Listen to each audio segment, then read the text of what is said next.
Praise the lord. మన ప్రభువైన యేసుక్రీస్తు నామంలో అనుదిన దైవ కృపా కార్యక్రమం ద్వారా ఈ దినం దేవుని మాటలు వింటున్న మీ అందరికీ హృదయపూర్వక వందనాలు తెలియజేస్తూ ఉన్నాం.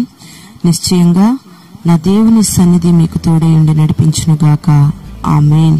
ఈ భూమి మీద మనుషులందరూ స్నేహితులతో సహవాసం చేయడానికి ఇష్టపడతారు, లేదా బంధువులతో సహవాసం చేయడానికి ఇష్టపడతారు.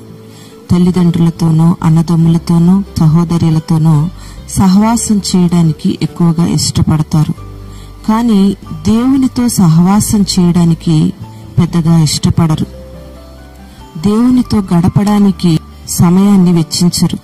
పరిశుద్ధ గ్రంథంలో దేవుడు అనేక సార్లు మన పితరుల్ని హెచ్చరించాడు, మనల్ని హెచ్చరిస్తూనే ఉన్నాడు.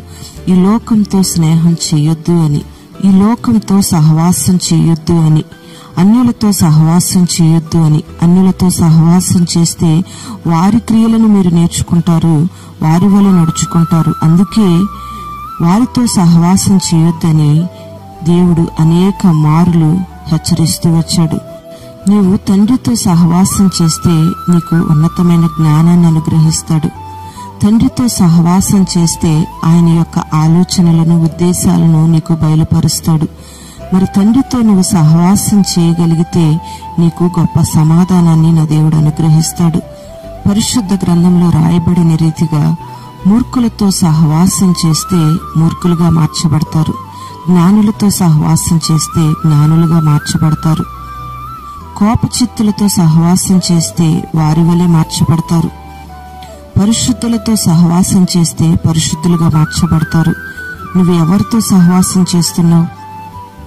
ఏది ఏమైనా రక్షించబడిన నీవు తండ్రితో సహవాసం చేయడానికి ఎక్కువగా ఇష్టపడాలి. ఏ మాత్రం నువ్వు అనాలోచనగా ఉండి ఈ లోకంతో స్నేహం చేసావా, సాతానుగాడు ఖచ్చితంగా నిన్ను నరకానికి తీసుకువెళ్ళిపోతాడు. అందుకే నువ్వు తండ్రితో సహవాసం చేస్తే పరలోక రాజ్యానికి వారసునిగా నువ్వు మార్చబడతావు. పరలోకపు తండ్రితో నువ్వు సహవాసం కలిగి ఉండాలి అంటే యేసయ్య వలె ప్రార్థన చేయాలి. మత్తయి సువార్త 14వ అధ్యాయం 23వ వాక్యంలో, అలాగే మార్కు సువార్త 1వ అధ్యాయం 35వ వాక్యంలో, ఉదయమైనా సాయంత్రమైనా రాత్రి అయినా యేసయ్య ఏకాంతంగా ప్రార్థన చేయడాన్ని గురించి వ్రాయబడి ఉంది.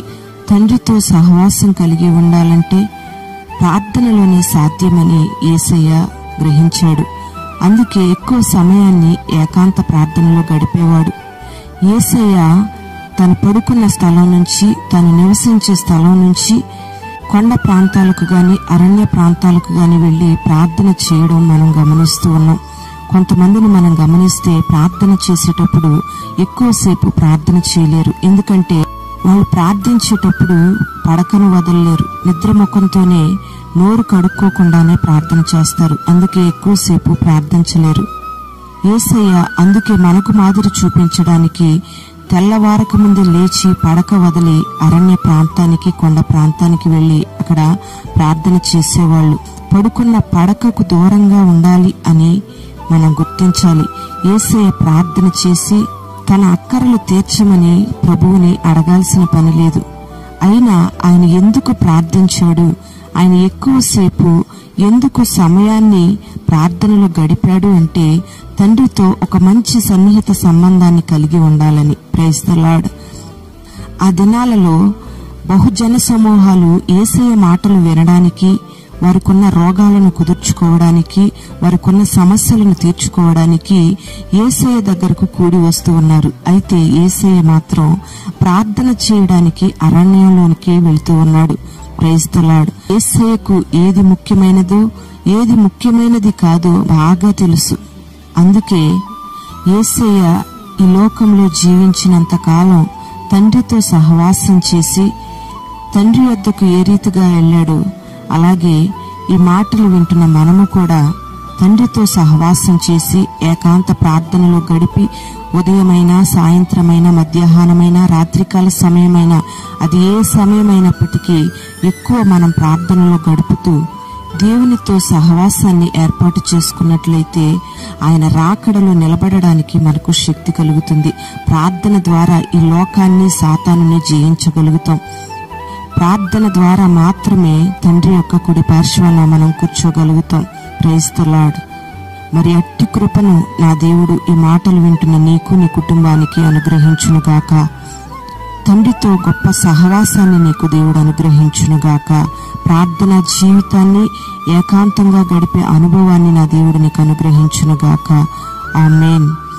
ప్రార్థన. పరిశుద్ధుడైన తండ్రి, ఘనమైన దేవా, నీకు స్తోత్రం చెల్లిస్తూ ఉన్నాం. ఈ దినమందు ఈ మాటలు విన్న నీ బిడ్డల్ని మీరు దీవించమని ప్రార్థన చేస్తున్నాం. అయ్యా, మీరు తండ్రితో సహవాసము కొరకు ఏకాంత ప్రార్థన చేశారు. రాత్రి అయినా పగలైనా అదే సమయమైనా తండ్రితో గడపడానికి ఎక్కువ ఇష్టపడిన రీతిగా నీ బిడ్డలందరూ కూడా నీతో గడిపి నీ సహవాసాన్ని కోరుకునే వారిగా, ఏకాంతమైన ప్రార్థన చేసేవారిగా నీ బిడ్డలను మీరు మార్చమని ప్రార్థన చేస్తూ ఉన్నాం. రోగాలు తీరడానికో, సమస్యలు తీరడానికో నిన్ను వెంబడించే వారిగా కాకుండా సంపూర్ణంగా నీతో సహవాసం కలిగి నీ రాజ్యంలో ప్రవేశించడానికి శక్తి కలిగిన వారిగా నీ బిడ్డలు మీరు మార్చమని ప్రార్థన చేస్తూ ఉన్నాం. అట్టి కృపని బిడ్డలకు మీరు దయచేసి పేరు పేరున ఆశీర్వదించి సమస్యలకు ముగింపు కలుగు చేసి నీ బిడ్డలను దీవించమని నజరేయుడైన యేసు నామములో ప్రార్థిస్తూ ఉన్నాము తండ్రి. ఆమేన్.